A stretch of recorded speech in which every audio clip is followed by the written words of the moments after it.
કેટલા સારા હતા, કેટલા ડાયા હતા અને કેટલા મહેનતુ પણ હતા. પણ કેટલા દિવસથી સાવ સૂન થઈ ગયા છે. કંઈ બોલતા પણ નથી, કંઈ કરતા પણ નથી, કંઈ સાંભળતા પણ નથી.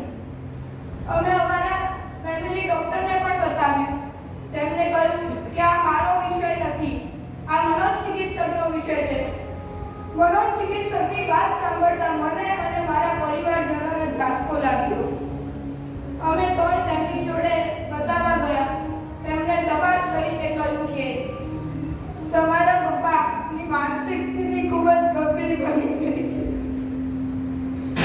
તે ડિપ્રેશનમાં જતા રહ્યા છે.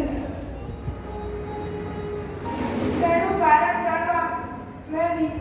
કારણ જાણવા માટે મેં જાણ્યું કે મારા પપ્પાની એક કરિયાણાની દુકાન હતી. તે ખૂબ જ સારી ચાલતી હતી.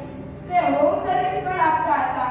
તેઓ ખૂબ સસ્તી કિંમતે પણ માલ આપતા હતા અને જેની પરિસ્થિતિ ના હોય તેમને ઉધારીમાં પણ આપતા હતા. પણ આજના જમાનામાં શોપિંગ સેન્ટરો ખુલવાથી અમારી વ્યવસ્થા ખૂબ નબળી બની ગઈ છે. આ શોપિંગ સેન્ટર વાળા બાય વન ગેટ વન ફ્રીની લાલચોમાં બધો માલ આપણને આપી દે છે અને અમારા જેવાનું નુકસાન થાય છે. આવું ન થાય તેના માટે હું 13 વર્ષની ઉંમર છે. મારા ભાઈ બહેન અને મારી માતાને મને ટેકો આપવાનો છે. હું કઈ રીતે એમને ટેકો આપીશ? હે પ્રભુ, તું મને કંઈક શક્તિ આપજે કે હું એમને ટેકો આપું.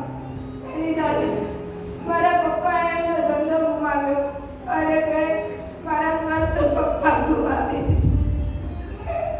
મારા સ્વસ્થ પપ્પા ગુમાવી દીધા. કેટલું